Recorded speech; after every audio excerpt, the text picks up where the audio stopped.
मोहभंग होके नहीं निकला हूँ। जब रिजिग्नेशन भी वो उसलिए नहीं था कि 370 के खिलाफ है, नहीं, 370 जो निर्णय है वो सरकार जो लेना है ले, पर मेरा एक बहुत ज़्यादा क्लियर कंसेप्ट था कि हम अपने नागरिकों के जो अधिकार है वो इस तरीके से कुचल नहीं सकते। जो जिनका भी हो, चाहे केरला से हो, चाहे मणिपुर से हो, चाहे गुजरात से हो, चाहे कश्मीर से हो, उससे कोई फ़र्क नहीं पड़ने वाला। अगर आप महीनों तक एक पूरा प्रदेश को बंद कर रखेंगे, आप वहाँ के लोगों को फ़ोन बात करने का मौका नहीं देंगे, फ़ोन बंद कर देंगे, इंटरनेट बंद कर देंगे, ट्रांसपोर्टेशन बंद कर देंगे, सारे लीडर्स को अंदर कर देंगे, यूथ के सबके सब बंद कर देंगे, कोई फंक्शनिंग एक स्टेट, और ऐसे महीनों तक अगर चले तो उसका कुछ तो डेमोक्रेटिक रिएक्शन होना चाहिए ना। क्या एक लोकतंत्र क्या होने मन में के चल रहा था आपके उस वक्त? नहीं, मुझे बिल्कुल सही नहीं लगा था। मुझे लगा था कि इसके बारे में लोग बात क्यों नहीं कर रहे हैं, बल्कि ये कई सारे ये भी था कि एक डेमोक्रेटिक सिस्टम में तो सिर्फ गवर्नमेंट थोड़ी ना होते हैं, जुडिशरी होते हैं, मीडिया होते हैं, इतने सारे इंस्टीट्यूशंस होते हैं, सिविल सोसाइटी होते हैं, तो क्यों नहीं आवाज़ उठा रहे? जुडिशरी का उस वक्त ये कहना था कि आप क्यों कश्मीर जाना चाहते हैं। कोई पूछ रहा था तो कि कश्मीर जाना, आप क्यों कश्मीर जाना चाहते हैं? प्रेस काउंसिल ऑफ इंडिया के चेयरमैन ने शायद सुप्रीम कोर्ट में उस वक्त एफिडेविट दे दिया था कि सरकार ने हमारे ऊपर जो भी पाबंदियां लगाए हुए, रेस्ट्रिक्शंस लगाए हुए हैं, वो हमें मंजूर है। तो मीडिया कह रहे हैं कि हम सरकार जो कह रहे हैं उसी हिसाब से हम लिखेंगे। तो इस तरीके से तो फिर पूरा स्टेट ही सरेंडर हो गया ना उस वक्त। तो अगर नेशनल इंटरेस्ट है, देश हित में है, और सरकार ने ऐलान कर दिया कि हम जो कुछ करने वाले हैं वो देश हित में है, इसलिए कोई भी अगर उसके अगेंस्ट बोलेंगे वो देशद्रोही हो जाएगा। तो वो कंसेप्ट मुझे बिल्कुल ही सही नहीं लगा था। उस वक्त मुझे लगा कि चाहे आधे घंटे के लिए सही, बल्कि जब रेजिग्नेशन डाला था तो बहुत लोगों ने बोला तुम बहुत बेवकूफ़ी कर रहे हो, आधे घंटे के लिए बात करेंगे उसके बाद कोई पूछेगा भी नहीं तुम कहाँ पे हो, मतलब। तो मैं उस वक्त भी यही जवाब दिया था, शायद आधे घंटा ही सही, पर ये बात करना जरूरी है कि हम गलत कर रहे हैं। 370 हटा रहे नहीं हटा रहे वो नहीं है मुद्दा। 370 किस तरीके से आप वहाँ के उसको हटाने के लिए आपने किस तरीके से एक जनता को बंदी बना के रखा है, वो उस वक्त रखा था, वो गलत है। और वो गलत है, वो बोलना ज़रूरी है। अगर हम लोकतंत्र है ऐसे हम मानते हैं तो सिर्फ मेरी जिम्मेदारी नहीं, मैं समझता हूँ कि सबकी जिम्मेदारी ये बोलना है कि वो गलत है। कम से कम इतना तो माने कि वो गलत है, हमने गलत किया था। बस इसीलिए मुझे लगा कि रिज़ाइन करना है। और सर्विस में रहते हुए बोलने का मुझे उतना, क्योंकि क्या है, आप फिर ना जनता के काम आएंगे ना खुद का काम आएंगे। मतलब हर तीसरा दिन ट्रांसफ़र हो जाएगा तो आप किसी को कंट्रीब्यूट भी नहीं कर सकते कुछ, और खुद का भी लाइफ में कोई वो नहीं है। तो इसलिए मुझे बेटर ये लगा कि मैं रिज़ाइन करूं और अपनी बात रखूं खुल के। लेकिन क्या बदला आपके रेजिग्नेशन से? क्या लगता है क्या बदला? नहीं, ऐसा नहीं है कि चीज़ें बदलते हैं, है ना।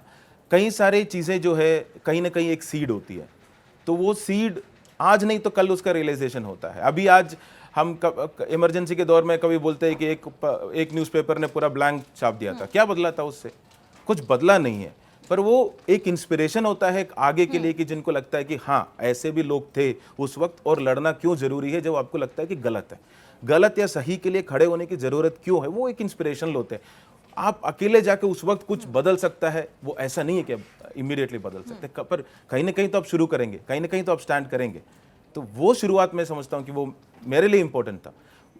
कई बार आप सो रहे होते हैं ना, तो एक हल्का सा एक पिंच होना जरूरी होता है। हल्का सा पिंच पे थोड़ा सा लगता है कि अरे क्या हो गया ये, तो वो क्या हो गया के बाद भी आप सो सकते हैं कि सो जाए। ऐसी ही बातें बोलकर शाह फैसल ने भी रेजिग्नेशन दिया था, आईएएस ऑफिसर शाह फैसल ने, लेकिन आज वो सरकार के साथ काम कर रहे हैं। हाँ जी, तो वो पर्सनल है ना, वो उनके ऊपर है। मैं ये नहीं कह रहा हूँ कि मेरा नहीं, वापस आने के लिए तो उन्होंने बोला ही है सर, वापस लौटने के लिए। तो मेरा पर क्लियर था कि जब मुझे लगता है कि जिस दिशा में मैं चाहता हूं कि भारत जाए, मेरा देश जाए, उस दिशा में नहीं जा रहे, सरकार उस दिशा में नहीं लेके जा रहे, तो उस सरकार के साथ काम करने का मुझे उतना, मतलब देखिए आपको कहीं जाना है, आप एक बस में बैठे हो और बैठने के बाद आपको लग गया कि ये बस कहीं और जा रहा है, तो फिर आपके पास ऑप्शन क्या है कि हाँ जहाँ बस लेके जा रहे हैं वहीं चले, या फिर आप उतर के दूसरा बस नहीं भी है तो पैदल ही चले जाए, क्योंकि आपको जिस दिशा में जाना है वहाँ जाना है ना। और आप, मेरे लिए ये क्लियर था कि सिटीजन्स राइट्स, जो नागरिक का अधिकार है, बहुत बहुत ज़्यादा मैं इसको वैल्यू करता हूँ। हम कभी नागरिक नहीं थे, हम हमेशा से प्रजा थे। अच्छे राजे हुए, मतलब बहुत बुरे राजा हुआ है, चाहे कोई सदियों से, सेंचुरी से आप ले लीजिए, राजा कहीं आए, हमें कुछ पसंद है कुछ नहीं पसंद है, कल कोई पसंद था आज कल कोई और पसंद होंगे, पर हम हमेशा प्रजा रहे। हमने ये नहीं बोला कि ये राजा हमें पसंद नहीं है इसलिए हम हटा देंगे, नहीं, हमने कभी सवाल नहीं पूछे। किसी ने रास्ता बनाया, किसी ने कुछ दे दिया, यस, हमने हाथ में लिया है, प्रजा से जो नागरिक बना वो इंडिपेंडेंस के दौरान हमने जो सवाल पूछने का बहुत मुश्किल से आया हमारे अंदर।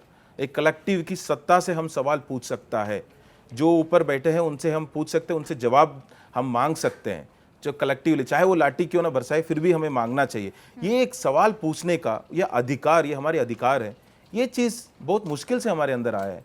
और वहाँ से फिर वापस सवाल पूछेंगे तो आपको नाम लिया जाएगा, मतलब जिस तरीके से आपको, मतलब मुसलमान है तो आतंकवादी, क्रिश्चियन है तो राइस बैग कन्वर्ट, सिख है तो खलिस्तानी, मतलब पढ़ा लिखा अर्बन है तो अर्बन नक्सली, जंगल से आता है तो नक्सली। तो सबको एक नाम दे दो और उसके बाद बोलो कि नाम देने के बाद क्या है, फिर आपकी मुद्दे से तो बात ही नहीं करना है ना, आप तो है ही ऐसे, तो आप तो ऐसे ही बात करेंगे, तो आपसे आप जो भी मुद्दा रेज कर रहे हो उसमें हमें बात करना ही नहीं है, क्योंकि हमने आपकी क्रेडिबिलिटी खत्म कर दिया। तो आप किसी का अगर वॉइस साइलेंट करना है, आप किसी का शब्द आपको एकदम मिटा देना है, तो मुंह दबाने की जरूरत नहीं है, उसकी विश्वसनीयता, उसका क्रेडिबिलिटी खत्म कर दो ना, तो फिर उसकी बात ही आप सुनने का, क्योंकि पागल है बोलेंगे कि पागल चिल्ला रहे उधर। तो ये जो नाम देके सबको, जो सवाल उठा रहे हैं उन सबको नाम देके एक बार इस तरीके का ये किया, वो मुझे मतलब बिल्कुल ही लगा कि इस तरीके से नागरिक जो अधिकार है वहां से वापस, ये वो भी हुआ। सर्विसेज में हम क्या कर रहे थे, essentially we are doing service delivery, है ना, delivery in the sense toilet बनाना है या मान लीजिए गैस सिलेंडर देना है, ये सब सर्विस डिलीवरी के पार्ट में आता है। पर service delivery is one part of it, of governance. दूसरे part is to enable the citizens to ask questions, enable the citizen, empower the citizen. जो नागरिक का जो अधिकार है उसको बड़ा करना। अगर आज वो सपना देख सकता है कि मैं साइकिल खरीद सकता हूँ, कल उसका सपना होना चाहिए कि मैं जहाज पे जा सकता हूँ या फिर मैं गाड़ी खरीद सकता हूँ। तो उसका वो सपना अगर पूरा नहीं कर पा रहे सरकार, तो सरकार से ही सवाल पूछने का जो अधिकार है वो जनता का है, उसको बढ़ावा देना। तो empowering citizen is equally an important thing जो सरकार के है। वहां से हट के हम सिलेंडर देंगे, पर अगर उसको भरने का पैसा तुम्हारे पास नहीं है और दाम बढ़ गया सिलेंडर का, तो तुम पूछ नहीं सकते। हमने सिलेंडर दिया ना, चुप रहो। टॉयलेट दिया, पानी नहीं आ रहा है टॉयलेट में, तुम उसको इस्तेमाल नहीं कर पा रहे, पर पानी के लिए नहीं पूछ नहीं सकते, क्योंकि पानी के लिए तो पूछना पड़ेगा ना, नागरिक बनना पड़ेगा पूछने के लिए। ये टॉयलेट लेने के लिए प्रजा होना जरूरी है, काफी है। 10,000 रुपये दे रहे, 10,000 रुपये प्रजा होना काफी है, ले लीजिए, है ना। पर उसके आगे क्या, तभी तो पूछने का है ना। तो वो अधिकार हम 2014 से मैंने जो नोटिस किया, मेरा बहुत ज़्यादा एक स्ट्रॉन्ग ओपिनियन भी यही है कि हम वापस नागरिक से प्रजा के एक स्ट्रॉन्ग लीडर चाहिए जो कि सब कुछ सही करेगा। हम लोग सब नीचे बैठ के बस जो वो देंगे हम हमारे ऊपर बरसाएंगे, हम लेते रहेंगे। ये एक बहुत डेंजरस सा चेंज हुआ है। दोनों चेंज है, मतलब एक तो ये है, और दूसरा चेंज ऑफ कोर्स एक, जैसे मेरा जो एनालिसिस है जो भारत में चल रहा है, वो दो चीज़ें हैं। एक, मेजोरिटी और माइनॉरिटी के बीच का जो रिलेशनशिप है सदियों से जो आ रहा है, उसको कहीं ना कहीं रीनेगोशिएट हो रहा है कि मेजोरिटी इस तरीके से बिहेव करेंगे माइनॉरिटी के साथ, और माइनॉरिटी को इसी तरीके से बिहेव करना है। मतलब एक हायरार्किकल रिलेशनशिप डेवलप किया जा रहा है। और दूसरा जो है स्टेट और सिटीजन के बीच का जो रिलेशनशिप है, उसको भी कहीं ना कहीं रीनेगोशिएट हो रहा है। ये दो फोर्सेस बहुत स्ट्रांगली चल रहा है। तो इसमें वापस, मतलब जो स्टेट और सिटीजन में समझता हूँ ज़्यादा डेंजरस है, क्योंकि स्टेट वेरी पावरफुल और स्टेट मेजोरिटी के साथ हमेशा साथ ले सकते हैं, then it becomes very very difficult. तो ये स्टेट और सिटीजन की रिलेशनशिप वापस नागरिक और जो गवर्नमेंट है, उनकी चुने हुए गवर्नमेंट है, उसी डायरेक्शन में जाना जरूरी है। 2019 में जब आपने रेजिग्नेशन दिया, वो रेजिग्नेशन आज तक भी एक्सेप्ट नहीं हुआ है। हाँ या तो रेजिग्नेशन तब एक्सेप्ट नहीं होता जब आपको परेशान करना हो, या फिर आपसे प्यार ज्यादा हो। सरकार को आपसे प्यार ज्यादा है क्या?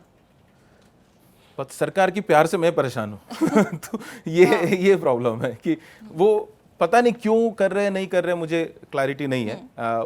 उस वक्त उन्होंने काफ़ी कोशिश किया कि इंक्वायरी था, पता नहीं क्या इसके ऊपर ये चलेगा, क्योंकि अगर रेजिग्नेशन में क्या है, मेरा मोरालिटी है, मैं छोड़ रहा हूँ।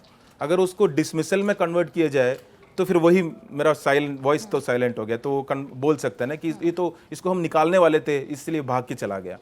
तो ये एक कर सकते। तो उन्होंने कुछ ऐसे भी मेरे ऊपर वो लगाया कि मैंने प्राइम मिनिस्टर अवार्ड के लिए अप्लाई नहीं किया। मतलब prime ministers award of excellence है जो डिस्ट्रिक्ट कलेक्टर्स को मिलता है, उसके लिए मैंने आवेदन नहीं दिया। ये मेरे ऊपर एक एलिगेशन, मतलब चार्ज है कि आपने क्यों नहीं दिया, और उस पर इंक्वायरी हुआ है। तो ये बात सच है कि उन्होंने बोला था अप्लाई करने के लिए और मैंने बोला था कि मैं नहीं करूंगा। पब्लिक सर्विस में अवार्ड में मैं नहीं रखता, जो करना है वो काम है मेरा, इसमें कोई अवार्ड की जरूरत, मैं ऐसे बिलीव करता था, मिजोरम में हो चाहे सिलवासा में था। तो मैंने पहले बोला था कि मैं नहीं करूंगा, पर बाद में इतना दबाव आया कि करना ही है तो मैंने किया भी था और शॉर्टलिस्ट भी होते, हम तो मतलब 2 जिलों में आया भी था। पर क्योंकि हमने वो नहीं किया, उसकी वो लेके आ रहे हैं, बोल रहे कि आपने अप्लाई क्यों नहीं, ये आपके ऊपर डिसिप्लिनरी एक्शन है क्योंकि आपने इनडिसिप्लिन किया है। मतलब इससे वो क्यों करता, वो करना जरूरी क्यों था? क्योंकि बाहर निकल के मैंने जो बातें कही वो उसको लेकर उन्होंने एक बनाया कि इसके कारण सरकार में रहते हुए मेरा रेजिग्नेशन एक्सेप्ट नहीं हुआ, जैसे आज की इंटरव्यू में दे रहा हूं, तो टेक्निकली मैं अभी भी आईएएस में हूं, है ना। तो सरकार में रहते हुए मैं सरकार की जो नीतियां है उनके आलोचना कर रहा हूं, है ना, तो उनकी पॉलिसीज को क्रिटिसाइज कर रहा हूं, वो कंडक्ट रूल्स की वायलेशन है। तो वो कंडक्ट रूल्स के वायलेशन के कारण आपको फिर डिसमिस कर सकते हैं। तो आप मतलब रेजिग्नेशन डाल दिया आपने, उसको प्रोसेस नहीं कर रहे, उसको रखे रह रहे, और वो चाहते हैं कि मैं चुप रहूं उसके बाद, तो फिर रेजिग्नेशन किया ही क्यों? अगर चुप ही रहना होता तो मैं अंदर ही नहीं रहता। तो वो कोई सेंस नहीं बना मुझे। अभी तक रेजिग्नेशन एक्सेप्ट नहीं किया, मैं बल्कि पूछता भी हूँ कि क्यों नहीं एक्सेप्ट कर रहे। 6 साल हो गया, अभी तो एक सरकार की टर्म खत्म हो गया, आईएएस इन एक्साइल टाइप हो गया मेरा कि 6 साल से चल रेजिग्नेशन रहा है। एक्सेप्ट नहीं हो तो फिर तो प्राइवेट सेक्टर में भी आप काम नहीं कर पाएंगे। नहीं, वो उसके बहुत ज्यादा डिफिकल्टीज है।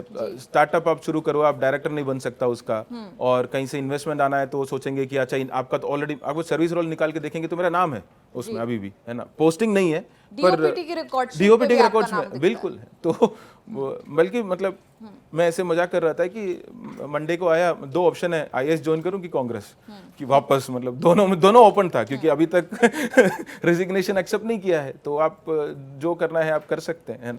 तो मतलब मजाक में कह रहा था मैं, पर उसका एक फॉर्मली आप प्राइवेट सेक्टर में मूव ऑन नहीं कर सकते क्योंकि आपका रिलीविंग नहीं हुआ है, आपका मतलब वो देखते हैं कि अच्छा ऑलरेडी गवर्नमेंट के रोल्स में है तो आप फॉर्मली नहीं मूव कर सकते। तो कहीं ना कहीं आपको कंस्ट्रेन भी किया। तो उससे मैं जिस तरीके से निकला, जो आपकी नॉलेज है वो कोई नहीं ले सकता, चाहे आपकी पोस्ट ले सकता है, पोजीशन ले सकते हैं, बट आपकी जो अंडरस्टैंडिंग है, आपकी जो एनालिटिकल स्किल्स है, आपकी जो नॉलेज है, वो तो आपकी ही है, वो इधर है। तो उसमें मुझे कॉन्फिडेंस था कि कहीं ना कहीं तो आई विल सर्वाइव, और सर्वाइव भी किया। I was consulting multiple firms on an individual capacity. तो मेरा व्यक्तिगत रूप है तो मैं कंसल्ट कर रहा था, और वही मेरा इनकम सोर्स भी था।